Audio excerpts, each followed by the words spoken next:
I wanted to also speak with you about 3D printing. How many people know or are familiar with that process?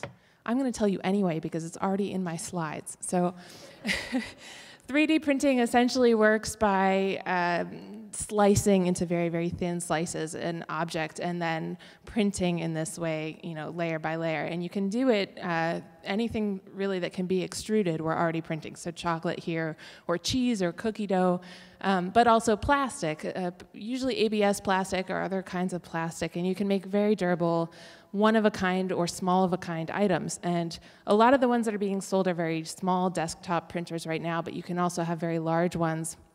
So Enrico Diri here is hoping to print space stations on the moon. So this is useful in medicine because it lets us do this small-of-a-kind or one-of-a-kind printing, which is great for humans because we're all different. Despite what Mattel would have you think, this is not diversity, right? Real human diversity looks a little bit more like this. So we're all really different, and some of us are more different than others, and that's great, that's a good thing. But it means that mass manufacturing doesn't really help if we need new body parts.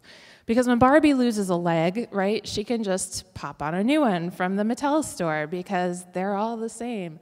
And I don't know why this person has a stockpile of Barbie legs. I find that a little bit creepy, but it's convenient. The problem is if a human loses a leg, mass manufacturing doesn't suit that need, right? And there's no dignity in this kind of mass-produced solution. So 3D printing is really fabulous because you can do that customized assistive device creation. So there's a company called Bespoke Designs that does this, and they create these really beautiful custom 3D printed limbs.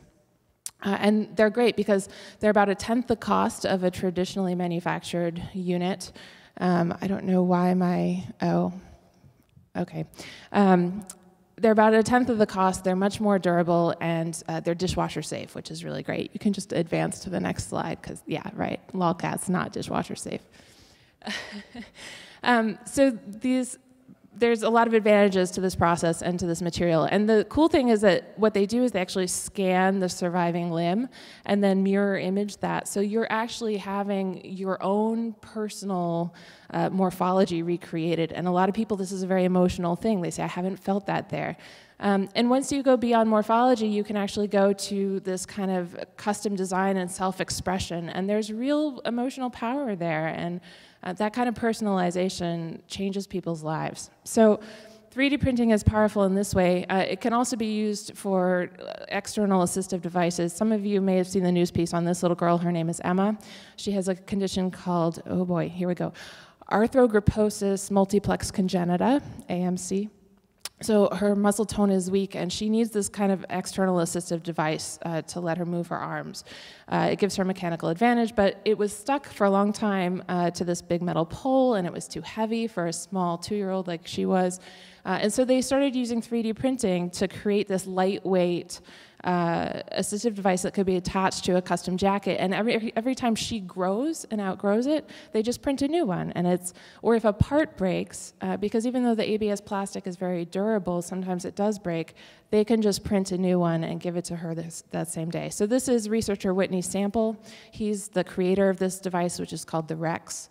It's created at DuPont Hospital for Children in Wilmington, Delaware. And there are about 15 children using this device now, and he can just custom print these parts for each of them at low cost and very efficiently. So this is life-changing, and you can do this, it turns out, with more than just plastic. If you use lasers and aim them at powdered metal, you can actually do layer-by-layer printing in metal. So this is a titanium skull plate, which is very cool. And then earlier this year, there's an 83-year-old woman in Belgium who received this implant. It's a custom jaw. I think it was actually implanted against her will, which is kind of creepy. But we can do this, and we can also do hips and knees and other kinds of things in titanium, which is life-changing. So thank you very much, and I hope that you'll agree printing really can make us more human. Thanks.